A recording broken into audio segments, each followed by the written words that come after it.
For more, I want to bring in Melissa Miller, elder law advocate, nursing home litigator, and partner at Howie, Sachs and Henry. Melissa, great of you to join us. Thank you so much. Thank you so much for having me. So, Melissa, I actually want to get your initial reaction to what you just heard there from the Minister of Long-Term Care from Ontario. I was shocked to hear him suggest that national standards for long-term care would water down what Ontario is doing. It is beyond disappointing to hear that kind of language being used. He also said in that statement earlier this morning that Ontario was already committed to 4 hours of care per day, which is by now an outdated recommendation by all experts. The new recommendation is closer to 6 hours of direct care per day.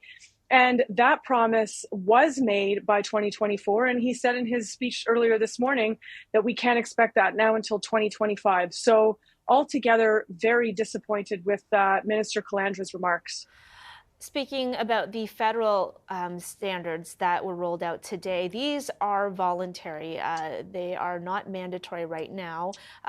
First of all, what did you think of what you heard from the federal government here, and how badly was this kind of move needed? So my group, Canadians for Long-Term Care, have been calling for the need for national standards, among other advocates, for almost 3 years now. And we heard promises from our federal government to make these changes. It's disappointing that it's taken so long and that we only have voluntary standards. What has been suggested by my group and other groups, including all of the provincial health coalitions and the Canadian Health Coalition, who together commissioned draft national standards legislation for the federal government, is that we have federal legislation that ties the federal funding to these standards in the same way that we have in the Canada Health Act for provincial health care. And we haven't seen a move in that direction.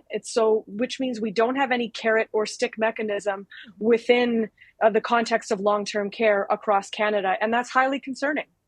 So in terms of the standards, though, and what has been placed in these guidelines, things like minimum 4 hours of care, let's talk about also the flexible visitor policies, renovations for rooms and for facilities. What are the strengths and weaknesses you're seeing here?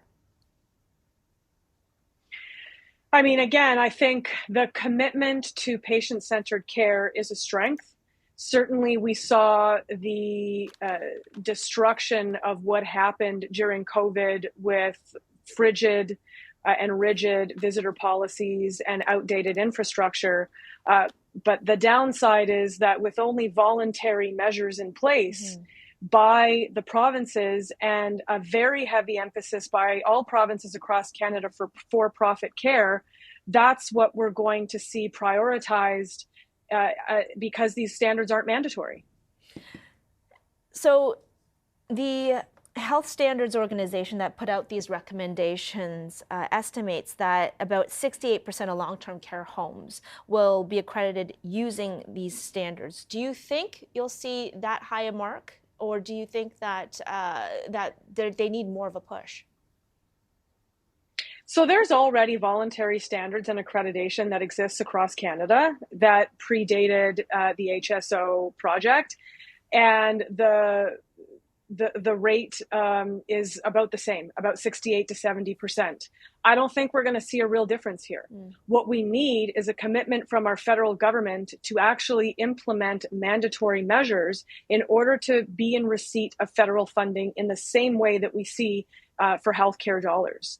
And in turn, a commitment from the provinces to actually adhere to those standards to get that funding. Okay, Melissa Miller, elder law advocate, nursing home litigator, and partner at Howie, Sachs and Henry. Thank you so much for sharing your thoughts with us today.